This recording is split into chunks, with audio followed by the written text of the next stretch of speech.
A man with an iron lip, Sylvester Ahola called him, the man considered America's greatest cornetist after Jules Levy.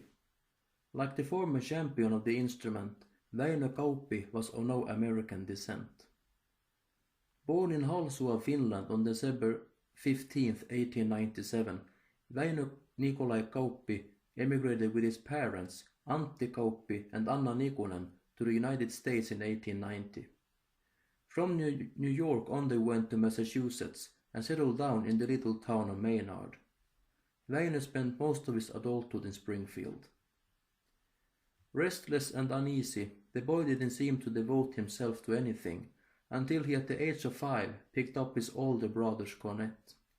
Immediately his talent shone through.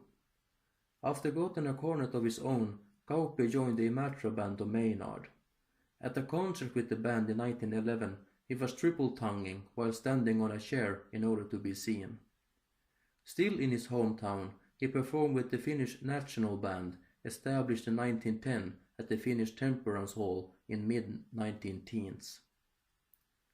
Active in the Chautauqua movement, he was part of a quartet of young talents who toured in Maryland in 1915.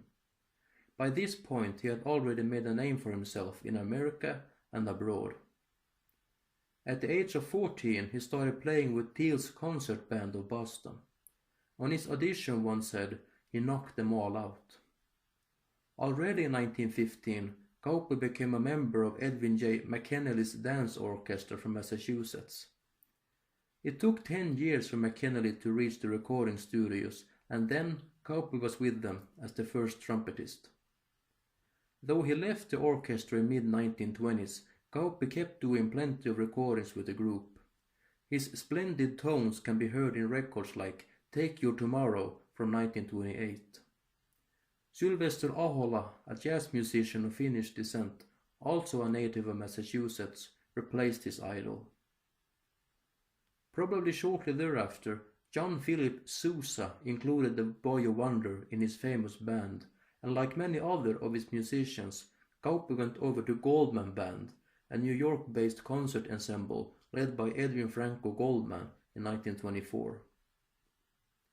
A former cornetist himself, Mr. Goldman was known for supporting young musicians, especially cornetists, and Kauppi became something of his protege. Goldman called him the most finished and delightful of artists on the cornet. Without doubt, the Goldman Band years were the pinnacle of Kauppi's career. Every week they performed on WEAF radio station in New York and gave well-attended concerts at New York University campus. One time they played for 60,000 people at the campus. Sometime in the roaring 1920s, Kauppi also played in the King of Jazz, Paul Whiteman's orchestra, but one summer everything changed. In July 1926, the young virtuoso suffered a serious nervous breakdown and was excluded from the Goldman Band. Replaced by Del Stegers, a doctor ordered him to recuperate for a long time on the countryside. Back in business, he seems to have focused on his Finnish heritage. On May 15, 1927, the Finnish Cooperators Annual Festival was held at Almer Park in Brooklyn.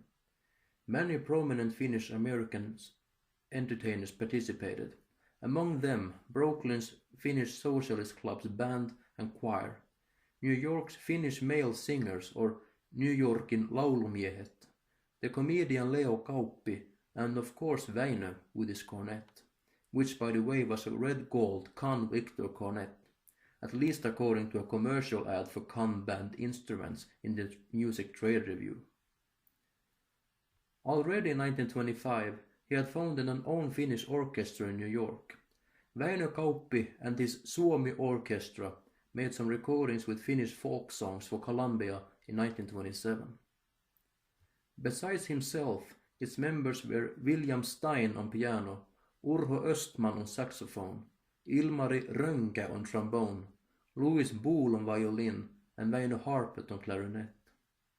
Östman also functioned as manager. According to Ilmari Rönkä, the real leader of the group was William Stein, a New York-born composer and musician whose parents had emigrated from Finland.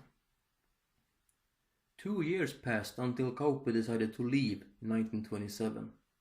Stein and Östman kept the orchestra alive, and soon it developed to Östman-Stein Orchestra, which made numerous recordings with various Finnish vocalists.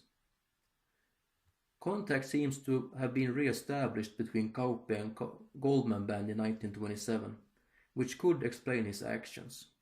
Sadly, it didn't last long. In an automobile accident in New York in 1930, Kauppi's front teeth were knocked out, which made him unable to play, since the required upper jaw support no longer functioned. Even though a special plate was made to compensate, it didn't work out, and Kauppi was forced to leave the Goldman Band for good. Resigned from American Federation of Musicians, he found jobs in smaller theatre orchestras. For instance, he and Red Nichols played in the Earl Carroll Vanities, a Broadway revue, and Kauppi was involved in a Ziegfeld Follies production in New York.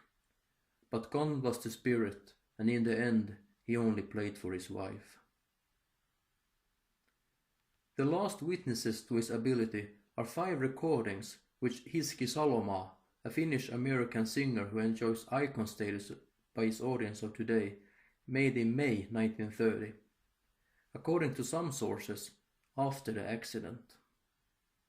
The accompanying band consisted of Ville Larsen on accordion, Frankie Stenback on guitar, William Syrjälä, also a trumpetist, on violin, and Kauppi on cornet. Recorded titles were Lännen Logari, Iitin Tiltu, Auvisen akkahommat, Kemppaisen avioelämä, and Talvella maa oli valkoinen. Salomaa is the only confirmed Finnish singer on whose records Kauppi appears. Likewise, the May 1930 session is the only one of Salomaa's where Kauppi is registered, though he might have been the cornetist who together with Emil Hänninen's orchestra accompanied in Salomaa's 1929 recordings. The last year of his life was tough. Without records and concerts, the entertainer fell into depression. So one day in November 1932, he turned on the stove in his Bronx apartment at 1247 Grant Avenue and inhaled the toxic gas. He was brought to Morrisania Hospital where he died on Thanksgiving Day, November 24, 1932. He married Helene Maria Henriksson in Maynard on April 27, 1919. She had given birth to their daughter Helen Joy on March 29, 1919.